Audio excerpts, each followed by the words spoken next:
Hi, my name is Donald Neal. I'm a professor in the Department of Economics at Maynooth University. And in this short video, I'm going to introduce you to EC342, which is a module on the economics of crime that we offer to second year economics students and final year non-economics students. Now, unfortunately, you only have to take a quick glance in the newspaper or in social media to see the causes and consequences of crime all around us. So it's never been more important to have an understanding of the effects of crime and how we might prevent crime in the future. Now, there are many different ways of approaching this topic, and different disciplines have different methods for examining crime.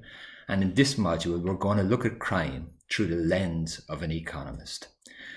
Now, because many of you won't have done economics before, we're going to start the module by asking, what does it mean to think like an economist? Now, for many of you, economics may be about money, GDP, inflation, and possibly even mathematics. But there's much more to economics than that. And a famous economist, Keynes, over 100 years ago, described economics as a method rather than a doctrine and a technique for thinking. And what we're going to do at the beginning of this module is to introduce you to what it means to think like an economist. And then when we've done that, we're going to apply that technique of thinking to the area of crime. We're also going to learn how to use and process data in order to draw information from the real world about the causes and consequences of crime. Evidence-based policy is central to a lot of government decision-making in the last 10 to 15 years, and economics has been at the forefront of developing these techniques. Now, there is not going to be very much mathematics in this module at all, but we will learn how to process data, draw information from that data, and develop policy based on that data. Now, different disciplines have different approaches to studying crime. And the early approach in criminology, as exemplified by Cesare Lombroso, the father of modern criminology, was that criminal activity was an innate trait that was inherent in people's brains. So you could look at the structure of a person's brain or their skull and determine whether they were going to commit crimes or not.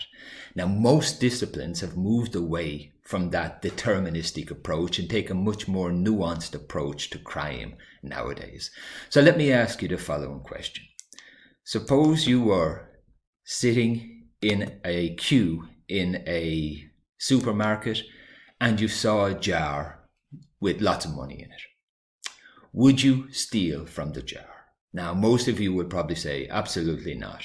I wouldn't take the money from the jar. Now, some people may be afraid of getting caught.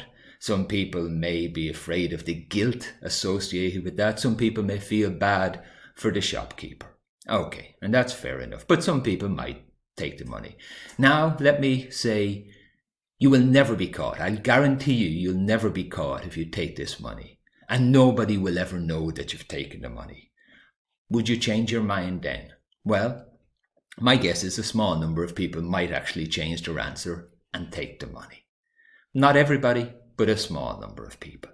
Now let me go a step further. Suppose your favorite puppy needs a life-saving operation, and the only way that the pup can get this operation is if you take this money. Otherwise, the pup will die. How many more people then will change their answer to the question? My guess is more people will change their answer. Again, not everybody, but more people will be inclined to take the money in order to save their pup. And this is the essence of the economic approach to crime. Rather than viewing crime and criminals as deviants with some sort of psychotic tendency, economists tend to think that everybody is a potential criminal, and whether we act on that impulse depends on the circumstances we face. We weigh up the cost and benefits of our actions, and we make decisions based on that. And once we take that approach and once we understand the circumstances that people are faced and that may cause people to act out on their criminal impulses, we may be able to develop policies to prevent crime and also develop policies to help people escape the life of crime. Now, in looking at policies to prevent crime, we look at the major deterrence policies that are in place, namely policing and prisons.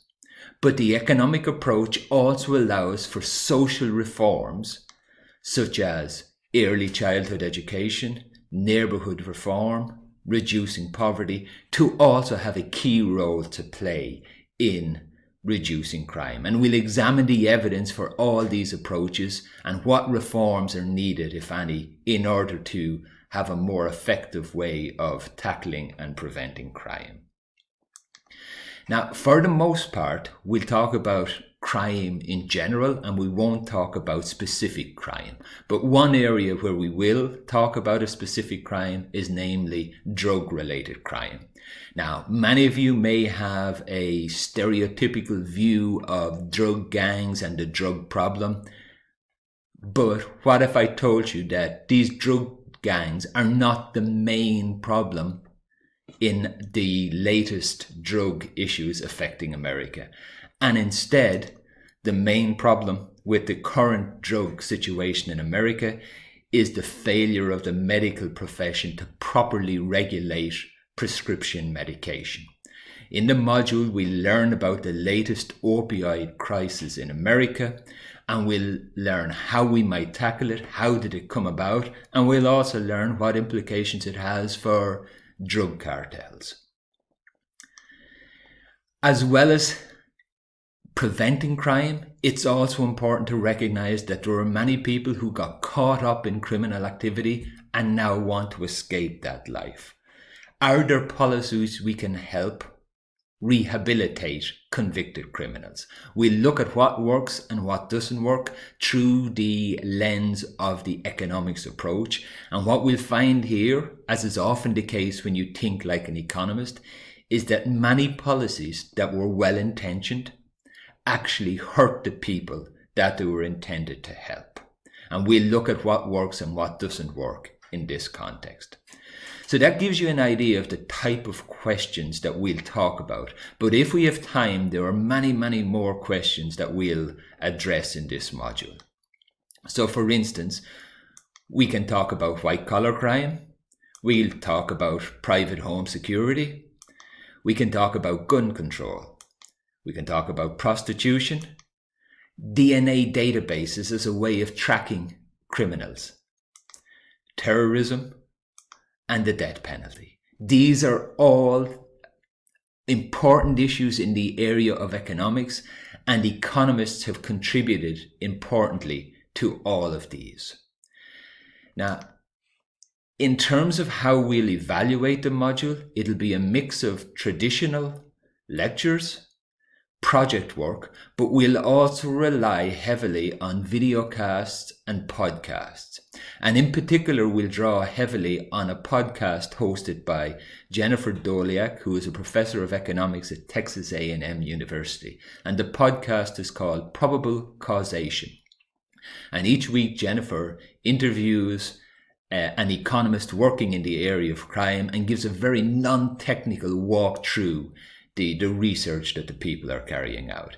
If you're interested in the economics of crime, I'd really encourage you to visit Jennifer's podcast and pick and choose and listen to some of the episodes that are available there. It'll give you an excellent flavor of the way economists approach crime and the type of things you're likely to come across in this module.